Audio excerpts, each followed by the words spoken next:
میرے اندر روحانیت کتنی بڑی ہے. فرمایا پھر 12,000 آیا ہے تو 2-4 بچیاں پھر گئی ہیں. مجھے نہیں پتا میں اندر سے راضی کتنا ہوں. میں تیری نوکری کرتا رہوں گا, پتہ نہیں اللہ کتنی بیٹیوں کو بیاہ دے گا. اتنا رویا وہ عیسائی کے پیروں میں بیٹھ گیا, کہنے لگا بابا میں نے تیری مخالفت کی ہے پر تیرے قریب آ کے پتہ چلا ہے کہ تو بہت اونچے اخلاق کا مالک ہے, اور اگر تیرا یہ مقام ہے تو تجھے اخلاق سکھانے والے محمد عربی کی شان کتنی ہوگی. ظالم کی بولیے جاتے نہیں لوگ جھوٹے گواہ بن کے. وکیل صاحب کو نہیں پتا ہوتا کہ یہ بندہ مجرم ہے جو میرے پاس آیا. کیا مجرموں کے وکیل نہیں ہوتے؟ بولے تو اس کو پتا نہیں ہوتا وکیل صاحب کو کہ یہ صاحب مجرم ہے, میرے پاس مقدمہ لے کے آئے. اور اگر بے ادبی نہ ہو جائے تو میرا خیال ہے قاضی عدالت کو بھی پتا ہوتا ہے کہ مجرم کون ہے اور مظلوم. میرے نبی پاک صلی اللہ علیہ وسلم نے اس قدر زیادہ سختی فرمائی اس مسئلے میں. فرمایا جس کو پتا تھا کہ فلاں آدمی ظالم ہے, ظلم کر رہا, پھر وہ ظالم کا گواہ بنا یا اس نے ظالم کی مدد کی, کتنی کی؟ شارحین لکھتے ہیں چاہے اس نے ایک جملہ بول کے کی, چاہے ایک, سارے بولیے, چاہے ایک غریب کو اس نے ظلم کیا تو کہتے ہیں لاج یہ ایسی, چاہے ایک جملہ بول کے کی. شارحین اس حدیث کی شرح میں لکھتے ہیں ایک جملہ بول کے چاہے مدد کی. جس بندے نے کسی ظالم کی مدد کی کسی مقدمے میں یا کسی صورت میں اور اسے پتا تھا یہ ظالم ہے, میرے نبی پاک صلی اللہ تعالیٰ علیہ وسلم فرماتے ہیں اگر اس نے مدد کی, ابھی ظالم کی بات نہیں ہو رہی, ظالم کے مددگار کی بات ہو رہی, اگر کسی نے ظالم کی مدد کی تو حضور فرماتے ہیں خدا بھی اس سے بری و ذمہ ہے, رسول بھی اس سے بری و ذمہ ہے. سنبھال کے رکھے اپنی نمازیں, قربانیاں, حج, زکوٰۃ سنبھال کے رکھے. اگر ظالموں کا مددگار ہے, الیکشن آ لینے دے, آپ کو نظر آ جائے گا کون کون ظالموں کا مددگار ہے, نظر آ جائے گا. اپنی جیب سے لوگ پیسے دے کے ظالموں کی مدد کریں گے, ان کے فلیکس چھپوائیں گے, بورڈ لگوائیں گے, جیبوں سے پیسے دے کے. ہم نے خود آگ لگائی ہے چمن میں اپنے, بے سبب گردشی ایام کو الزام نہ دو, ہم نے خود نور کا ظلمت سے کیا ہے سودا, کر کے توہین سحر شام کو الزام نہ دو.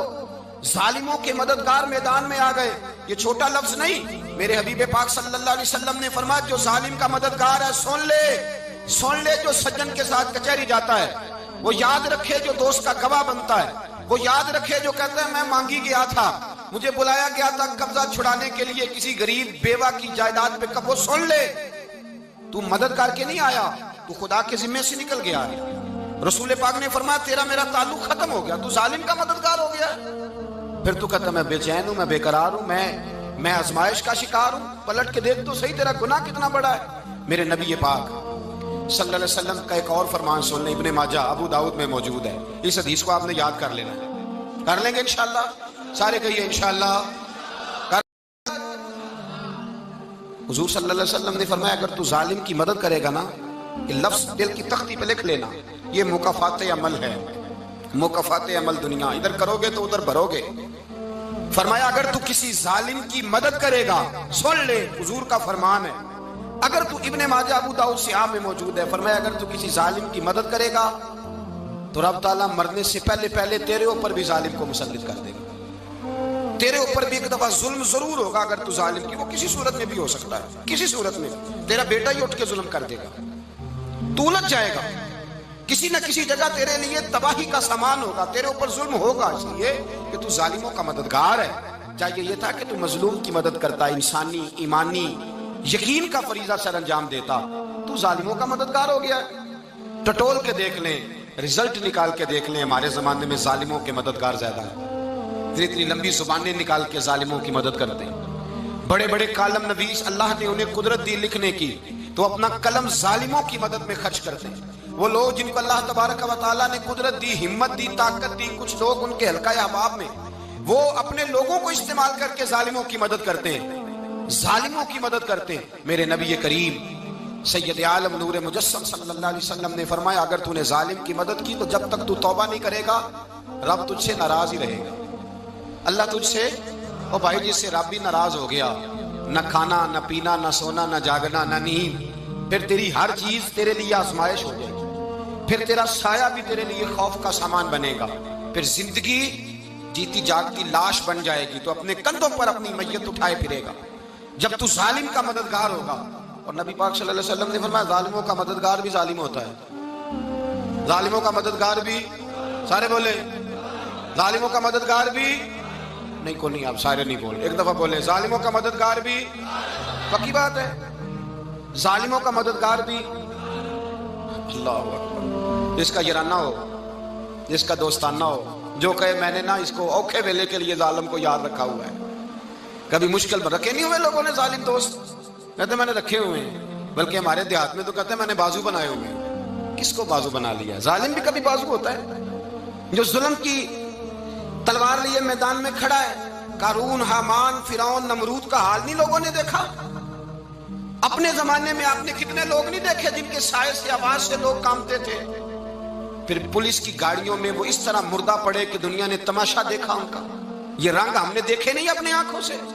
فرمایا ظالم کا مددگار بھی، جو کار میں بٹھا کے لے کے گیا وہ بھی ظالم، جس نے چائے پلائی وہ بھی، جس شخص نے کھانا کھلایا وہ بھی، جو کچہری تک ساتھ گیا وہ بھی، جس نے فلیکس کے نیچے، بڑے شرابی کے نیچے چھوٹی اپنی فوٹو لگائی وہ بھی، جو ووٹ کی پرچی ڈالنے گیا وہ بھی۔ کہہ دینا باہر نکل کے کہ حضرت صاحب نے سیاسی تقریر کی ہے، کہہ دینا، پر بات تو سچی ہے نا۔ خو کرے حمد سے تھوڑا سا گلا بھی سن لے، خو کرے حمد سے تھوڑا سا بھی گلا۔ امام مالک کے پاس ایک بندہ آیا، اس نے کہا حضور میں درزی ہوں، ایک ظالم بادشاہ مجھ سے کپڑے سلواتا ہے، میں تو ظالموں کا مددگار نہیں نا۔ ایک ظالم بادشاہ مجھ سے، حضور میں تو مددگار نہیں نا ظالموں کا۔ جو فرمایا ظالموں کا مددگار بھی ظالم ہوتا ہے، تو کپڑے لے کے آتا ہے، میں سی کے دے دیتا ہوں، ذمہ داری نہیں۔ ایک آدمی دکاندار ہے، اس سے کوئی بندہ چیز خریدنے آئے گا تو تھوڑی کہے گا میں نے نہیں دینی، تو دے گا۔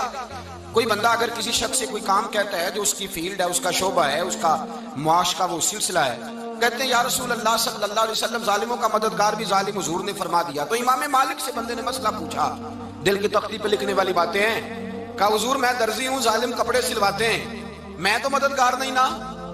امام صاحب کہنے لگے نہیں، مددگار تو وہ ہوگا جو تجھے سوئی دھاگا فراہم کرے گا، تو تو پورے کپڑے سی کے دیتا ہے، تو خود بہت بڑا ظالم ہے، تو پورے سوٹ سی کے دیتا ہے، تو بہت بڑا ظالم خود ہے۔ مددگار تو وہ ہوگا جو تجھے دھاگا دے گا، جو تجھے بٹن دے گا، جو تجھے نلکی دے گا۔ جو ظالم سے اتنی نفرت، ظلم کر کے بندہ ہے، یہاں تو ہمارے زمانے میں ہیرو بن جاتے ہیں لوگ، ظالم ہیرو ہے، لوگ اس سے ڈرتے پھرتے ہیں، گھومتے پھرتے ہیں، اور بہت سارے کم مزاج لوگ اس کے پیچھے ہاتھ باندھ کے پھرتے ہیں۔ ظالموں کی مدد کرنا، ظالموں کے ساتھ رہنا، یہ ظلم ہے، ظلم، یہ زیادتی ہے۔ میرے نبی پاک صلی اللہ تعالی علیہ وآلہ وسلم نے ارشاد فرمایا، یاد رکھو رب فرماتا ہے میں مظلوم کی مدد ضرور کروں گا، چاہے جلدی کروں چاہے دیر سے کروں، میں مظلوم کی مدد۔ اور حضور صلی اللہ علیہ وسلم نے فرمایا ہے، حضرت معاذ بن جبل کہتے ہیں حضور نے مجھے یمن کا گورنر بنایا، جب میں جانے لگا نا تو حضور نے بڑی نصیحتیں کی، بخاری میں موجود ہے، فرماتے ہیں جب میں پلٹنے لگا تو میرے رسول نے فرمایا معاذ ایک منٹ ٹھہر جا، ایک بات میری یاد رکھنا، اس کو نہ بھولنا۔ کہا حضور کیا؟